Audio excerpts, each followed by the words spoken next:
साथियों, सभी को जय भीम, नमो बुद्धाय। अभी हाल में आप सभी ने पढ़ा होगा कि पिछले 2 दिन में भागवत जी के इस बयान से ये लगता है कि हिंदू धर्म खतरे में है। इसका क्या मतलब है?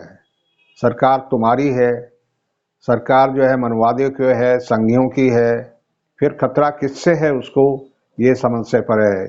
ये सिर्फ हमारी समझ से नहीं, ये पूरे देश की जनता की समझ से परे है कि खतरा कहाँ से बढ़ रहा है, कौन बढ़ा रहा है, कौन उसके पीछे साजिश कर रहा है। तो हमें लगता है कि शायद इनकी अपनी सरकार ही इसको कम कर रही है या इनके अपने कारनामे इसको हिंदू धर्म को घटा रहे हैं। अभी जो अभी जो वो हिंदू धर्म को खतरे में बताते हैं, उनको लगता नहीं कि जो अल्पसंख्यक है इस देश में, जैसे मुस्लिम हैं, ईसाई हैं, पारसी हैं, सिख हैं, बौद्ध हैं, जैन हैं, दूसरे कई अन्य धर्म के लोग हैं, वो संख्या बल में कम हैं, उनको कोई खतरा नहीं है। जो अपने आप को बहुसंख्यक कहते हैं, क्योंकि जो है संघी लोग, भागवत के चेले हर रोज ये कहते हैं कि हम बहुसंख्यक है इस देश में, इसलिए ये हिंदू राष्ट्र बनना चाहिए। तो उनको ये समझना चाहिए कि फिर आपको खतरा किससे है। हर रोज आप जो है खतरे का आलाप कर रहे हैं, लोगों को बेवकूफ़ समझते हैं, लोगों को मूर्ख समझ रहे हैं, रोजाना उनको जो है छल फरेब में फंसा रहे हैं, दंगे करा रहे हैं। कोर्ट के माध्यम से जो ये कह रहे हैं कि जो जो मस्जिद मंदिरों का मुद्दा है वो कोर्ट के द्वारा जो है तय होना चाहिए। भागवत जी का अभी कल के अखबार में बयान छपा कि ये मुद्दे जो है कोर्ट के द्वारा तय होने चाहिए। लेकिन भागवत जी, आपने कोर्ट में तो ऐसे लोगों को बैठा रखा है, जैसे चंद्रचूड़ जैसे जो एक्स चीफ जस्टिस रहे सुप्रीम कोर्ट में, उनको बैठा दिया, बैठाकर ऐसे फैसले कराए हैं कि वो जो है संविधान सम्मत नहीं है, न्याय सम्मत नहीं है, तर्क सम्मत नहीं है। फिर ये देश आपके जो है इन इन न्यायाधीशों पर कैसे विश्वास करे?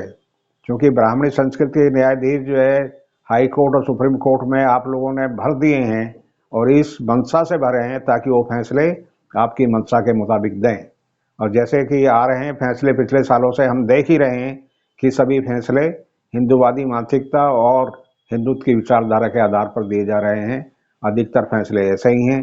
तो ये जनता आपके बात पर विश्वास कैसे करे कि आप कह रहे हैं कि कोर्ट के माध्यम से मंदिर मस्जिद का मुद्दा तय होना चाहिए।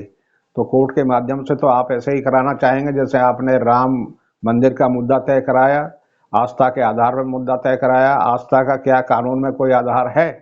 कानून में तो कोई भी आधार नहीं है, आस्था के आधार नहीं है।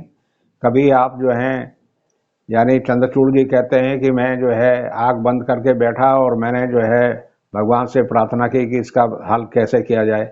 अगर इस देश में फैसले जो है इसी तरह से होंगे तो वो कानून सम्मत होंगे क्या? आप इसको जवाब देना चाहिए आपको कि क्या आपके न्यायाधीश या आपके संघी दोस्त या संघी कर्णधार जो इस विचारधारा को जो देश में जहर फैला रहे हैं, क्या ऐसे फैसलों से ही जो है इस देश को सुरक्षित रख पाएंगे आप? आपके ही धर्म क्यों, आप बुद्ध, ये हिंदू धर्म ही क्यों खतरे में दिखाई देता है आपको? बाकी धर्मों का आप कभी जिक्र ही नहीं करते जो अल्पसंख्यक हैं। वास्तव में संख्या बल के हिसाब से वो अल्पसंख्यक हैं। उन्होंने आज तक कोई मांग नहीं की कि हमारा धर्म खतरे में है। आप अपने आप को बहुसंख्यक भी कहते हैं और खतरे में भी बताते हैं। दोनों बातें किसी के गले नहीं उतरती। ये विरोधाभासी बातें हैं। ये आपका आपका मंतव्य और आपका वक्तव्य दोनों ही संदेह पैदा करते हैं जनता के मन में कि आप क्या कह रहे हैं और क्या करना चाहते हैं। आपकी बातों में बहुत अंतर है और इसीलिए जो है हिंदू धर्म खतरे में है।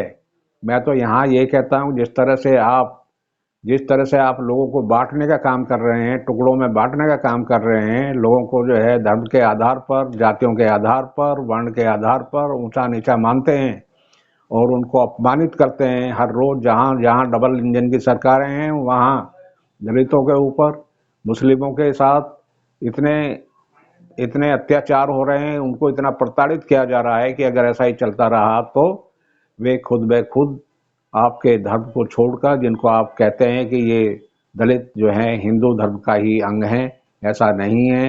ये 1931 में बाबा साहब डॉक्टर अम्बेडकर ने क्लियर करके जो है लंदन गोलमेज सभा में बता दिया था कि दलित यहाँ के, जिनको शेड्यूल कास्ट कहा जाता था तब, अभी भी शेड्यूल कास्ट कहलाते हैं, वो यहाँ के अति विशिष्ट अल्पसंख्यक हैं, वो हिंदू धर्म का अंग नहीं हैं। आप ये गलत बयानी छोड़ दें। दलित आपके हिंदू धर्म का हिस्सा नहीं है, ना वो कल थे, ना आज हैं, ना कल होंगे। तो आप ये गलत बयानी छोड़ दें, उनको एक रहने दें, एक रहकर संगठित होने दें। आप उनको तोड़ने का काम नहीं करें जैसे आपने किया है। आपका एक छल और चल रहा है समाज में, जिसमें आप तोड़ना चाहते हैं उनको फर्दर। अम्बेडकरवादी और रविदासियों को भी तोड़ना चाहते हैं, लेकिन ऐसा नहीं होगा। वो दोनों एक हैं, एक ही थे, उनका मूल जड़ एक ही है। उनकी विचारधारा में फर्क हो सकता है, लेकिन वो एक ही हैं। वो बाबा साहब के मिशन के लिए मर मिट जाएंगे, लेकिन एक ही रहेंगे।